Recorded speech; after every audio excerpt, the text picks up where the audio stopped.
It was a sunny Sunday afternoon when Peter Davis decided it was time to reinvent his backyard parties.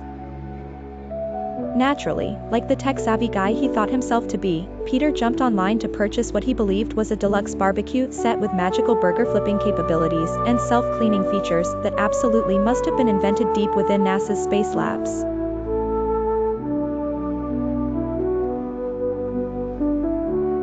Little did he know that Peter's moderate competency in online shopping would soon lead him down a spiraling path of animal husbandry and zany entrepreneurship. Clicking buy now, with absolute confidence, Peter chuckled to himself about how his sizzling cookouts would soon become the stuff of suburban legend. But hoovering through the fine print wasn't exactly Peter's forte, and unbeknownst to him, a notification dinged politely on his screen congratulating him on the purchase. Not of a barbecue set, but of Barbie's Petting Paradise. To Peter's shock, it seemed he had just acquired a bankrupt petting zoo. As visions of llamas in tutus pirouette through his mind, Peter could have easily returned the purchase. Instead, fueled perhaps by a late-night binge of craft beer, he experienced a dramatic epiphany. Why not turn this unexpected misfortune into a brilliant business venture? Thus began the grand and chaotic tale of I. Brewster's Beastly Beer Safari. With the crumbling fences rebuilt and the goats taught complex dance routines, all encouraged by either warm pretzels or the magical allure of barley, Peter turned his backyard into a beer-themed safari experience. Visitors could sample locally brewed Alesh while cautiously avoiding the flirtations of an overly amorous moose. Before he knew it, Peter was hosting weekly kangaroo karaoke night, with kangaroos hopping on stage to butcher hits from the 80s, while the patrons joined in, buoyed by a combo of adrenaline and hoppy goodness. The pigs were trained in synchronized swimming, dazzling audiences with sublime performances to bathe much-needed profits in the sweet nectar of envy. Peter was hailed as the savior of Barbie's establishment, though Peter himself became somewhat infamous for his amateur attempts at being a zookeeper, misidentifying porcupines as exotic Shih Tzu on one fateful occasion. Oopsie daisy was his catchphrase, echoing through the zoo whenever the popping of beer bottles was joined by a wayward alpaca determined to race a golf cart. And so, from accidental purchase to unintentional mogul, Peter's name became synonymous with animal-themed revelry. Lessons were learned, beers were brewed, and though Peter's grilling ambitions may have sublimely morphed into something altogether more curious and bushy-tailed, his zest for life was never doused. In the end, Peter discovered, quite remarkably, that the path to greatness was paved not with greasy burgers, but with fuzzy hugs and foam mustaches. If nothing else, it was clear that Peter and his eclectic menagerie provided locals with tales to cherish, if only until the next round arrived. The moral of the story? Well, check the cart twice before you confirm your online order. But if you make a mistake, lean in, embrace the chaos, and always keep a beer chilled, just in case the giraffes start a conga line. In the bustling streets of Rome, everyone knew Peter for one thing, uninspiring selfies. Until that memorable evening when he posted a selfie with the oddest spaghetti he'd ever seen. It was in a quaint Italian restaurant that seemed more suited for an opera show than a dinner, where Peter spotted the peculiar dish, a tangled mess of green pasta topped with swirling streaks of purple sauce. It looked like a unicorn had thrown up on a rainbow, Peter later quipped in his first viral post. To his astonishment, the internet fell in love with the disaster dish. Overnight, Peter became the biggest sensation since sliced bread, and in his case, noodles. Look at the daring fusion of flavors, he claimed in subsequent posts, with all the sincerity of a used car salesman. Suddenly, everyone wanted Peter as their pasta maven. His followers skyrocketed, and, without knowing how, he attained influencer status.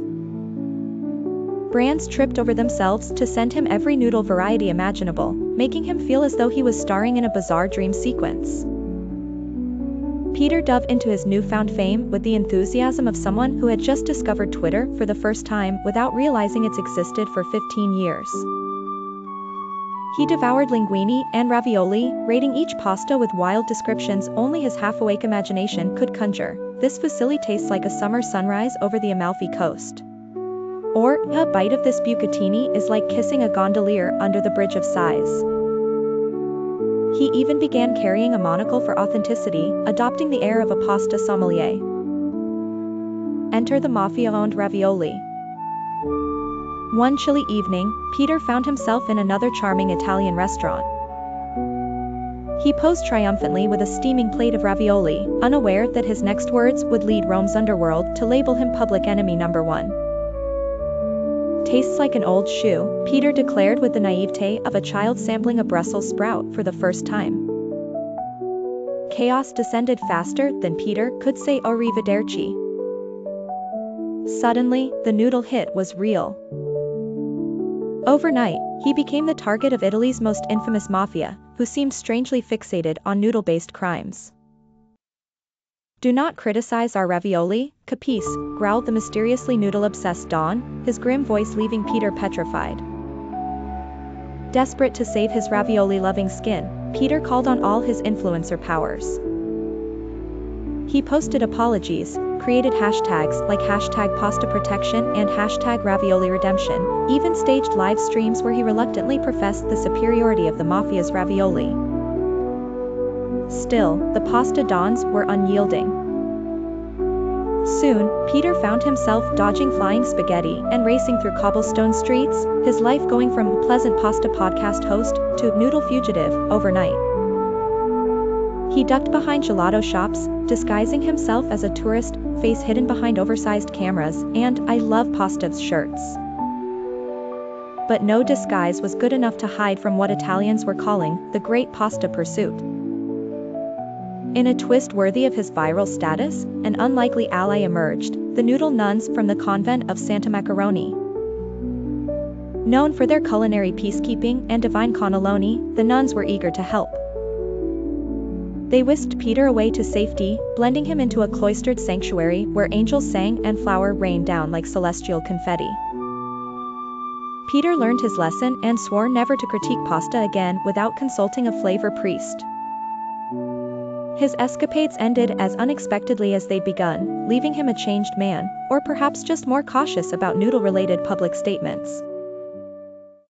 Once upon a time, in a sleepy suburban neighborhood that looked like someone took a catalog of identical houses and replicated it until the eye could see no more, there lived a man named Peter. Peter wasn't your average Joe. No, he was the kind of person who watched documentaries and suddenly thought, why can't we have an amusement park right here, right now? And that's how Peter decided to create his very own theme park, right in his backyard.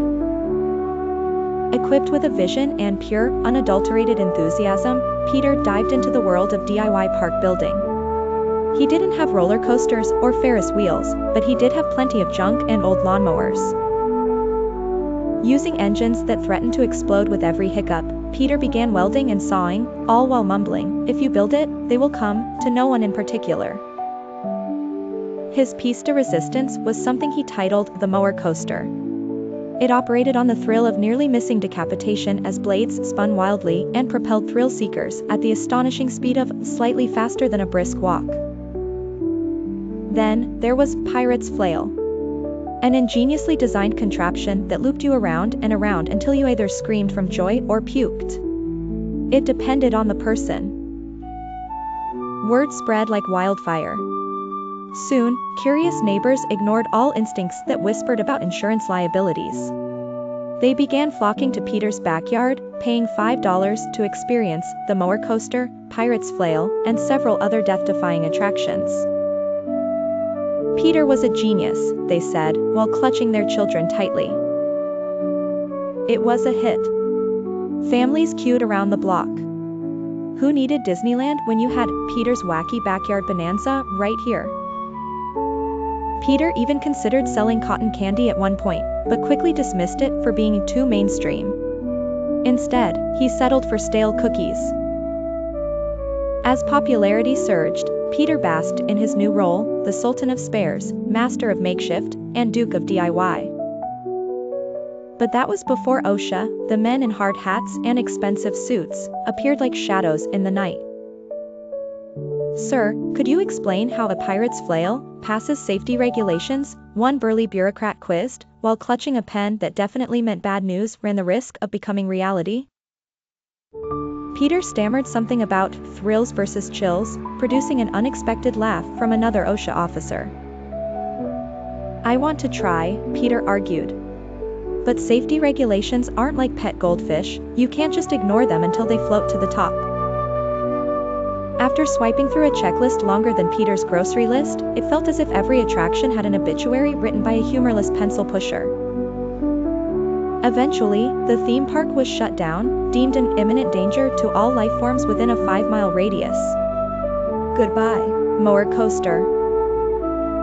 Peter learned a lesson about safety, responsibility, and the perilous consequences of unchecked enthusiasm.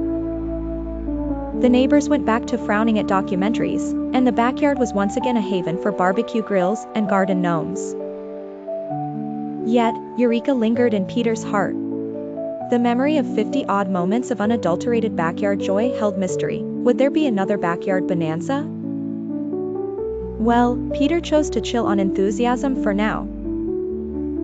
And thus ended the magnificent tale of Peter and his backyard roller of disasters, forever enshrined in suburban lore, as whispered in barbecues and neighborhood potlucks. If you ever believed in fate, you must also believe in Peter Griffin's magical blue checkered shirt, which was featured in a viral TikTok video purely by accident. As the internet spiraled into a dadcore chic, Peter was not just embraced by the masses, he was catapulted into the fashion limelight. High-end brands like Gucci and Balenciaga recruited him, turning him into their lumbering model.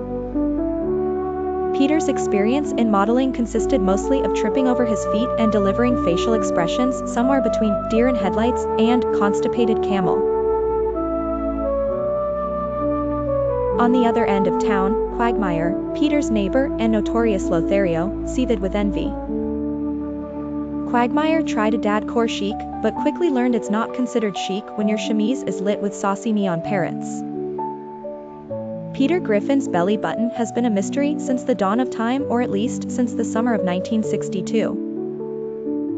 One day, while idly picking his belly button, Peter discovers that it is in fact a portal to an alternate universe teeming with beer rivers and talking chickens on stilts.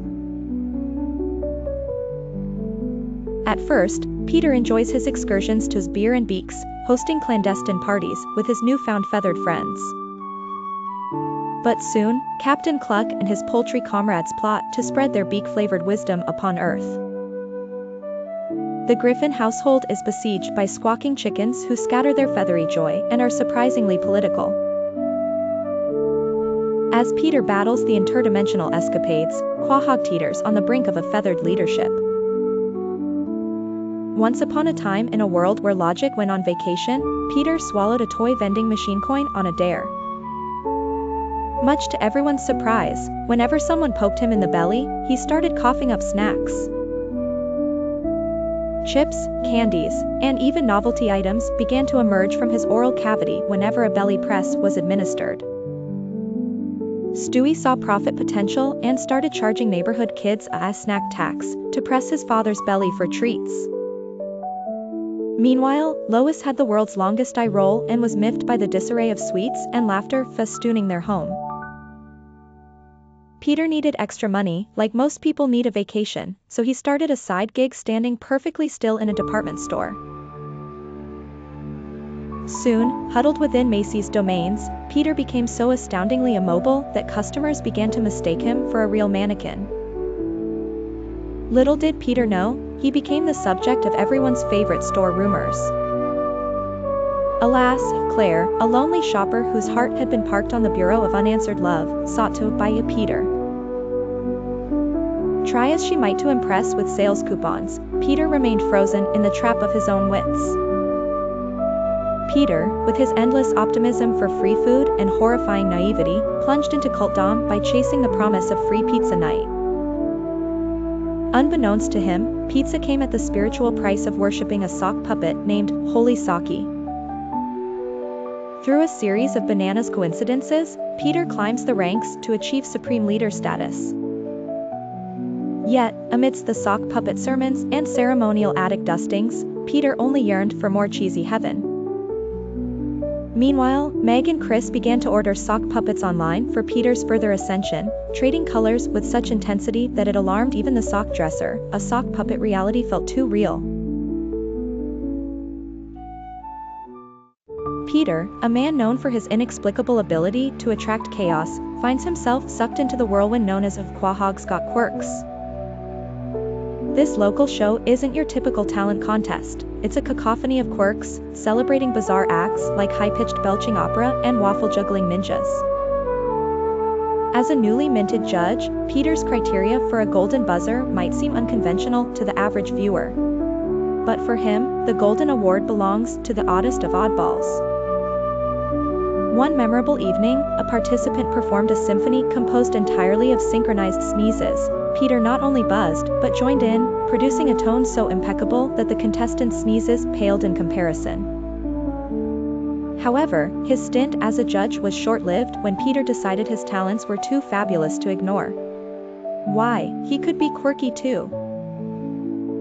So he marched up to the stage, cartwheeling with dizzying discombobulation, burping the entirety of Beethoven's Ninth Symphony, and juggling waffles like his life depended on it. Alas, Peter was immediately disqualified for knowing the judge, but managed to steal the audience's hearts. Peter's peculiar adventures continue when he gets his round-shaped hands on a radio transmitter, borrowed from Mort's electronics shop. Thus, Radio Fat Guy 94.5 is born, a channel dedicated to the dialogue rivaling the absurdities of his imagination. Talk about confusing the airwaves. Soon, Peter stumbles upon a hidden dial that accidentally siphons signals from a top-secret government project. Listeners who tuned in caught snippets of classified material intertwined with Peter's philosophy about pork chops. In a hilarious twist of irony, Lois shoveled Peter into a fitness cult masquerading as a gym because, like any concerned spouse, she wanted him healthy. Instead, Peter found members oddly obsessed with a Spinjamin, a glorified exercise bike. It was worshipped with the kind of fervor typically reserved for deities and celebrity chefs. Trapped in this sweaty shrine, Peter's scenes of escape were concoctions of comedic exercise routines, blending weightlifting with interpretative dance. The escape, however, required a strategic gulp from protein shake number 12, as one does when life, or an obsessive spin class, demands it. Chaos doesn't cease when at a local carnival, Peter sets sights on a purportedly mystical egg. Winning it was easier than a potato sack race, but less profound when this egg hatched into a creature riddled with distasteful vocabulary, yet devotedly compliant to Peter. Once the town decreed this pet as pests, Peter mounted a fervent resistance, cultivating an enthusiastic movement dubbed, "Pets are people too, even if they spit acid." The creature became a symbol, a catchphrase, Peter's unique marker on history. Last, but not least, in a classic case of wrong place, wrong time, Peter landed his figure in a monastery. To hide from bill collectors, he adopted the monk's attire. Peaceful robes were, after all, easier for dodging insistent calls from unknown numbers. But when the monastery mistook him for one of their new disciples, Peter couldn't resist the peaceful solace. The blissful ignorance suited him until, amidst this quirk-induced tranquility, he was tasked with taking a vow of silence, a call Peter couldn't answer. Taco Tuesday's flavorful fiesta couldn't possibly be consumed without vocal appreciation. Thus, Peter's chronicles hum along, where chaos greets him like a neighbor with borrowed lawn equipment, not always wanted, but hilariously constant.